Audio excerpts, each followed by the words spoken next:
Tallahassee Memorial Healthcare's Community Health Needs Assessment is designed to spotlight the gaps and needs of our local healthcare across Leon, Gadsden, Wakulla, and Jefferson County. But that's a population of over 300,000 people, and the amount of neighbors actually filling out that survey is nowhere near that. I'm Kenya Cardone in the Northeast Tallahassee neighborhood. One local activist group is pitching in by getting out to our communities and making sure that people are filling the survey out to ensure full representation of our local healthcare needs. It is a challenge getting people to complete surveys. Don Springs with TMH says this survey is a way for you to improve your local healthcare using just 10 minutes of your time every 3 years. Needs change over time.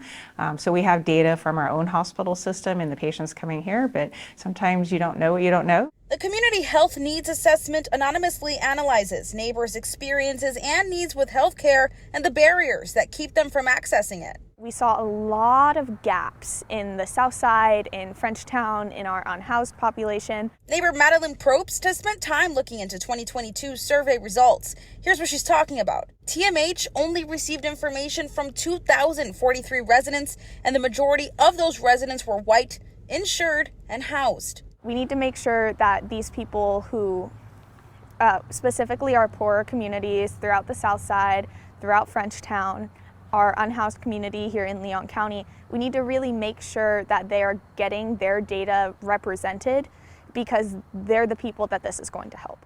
It's why she and her local activist group called Rising Voices Collective are pitching in. I've seen them sharing the link at protests, and Probst says they're planning to canvass underserved communities soon. I bring it with me everywhere. A boots-on-the-ground effort that was a pleasant surprise to the folks at TMH when I told them.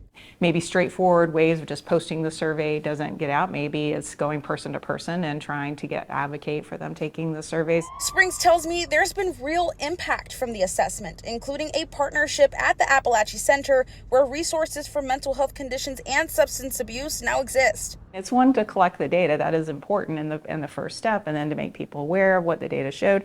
But then what are we going to do with that? What are our priorities? Where do we need to work? Who can we partner with in the community? It's not like it just stops after 6 months this year and then, oh, we'll see you in 2028. It's an ongoing process. Probst says it's also a powerful set of data to take straight to our local leaders. If you want to be accurately represented in that legislation and those policies that are going to affect you no matter what, then you need to fill out the survey to make sure that you are represented.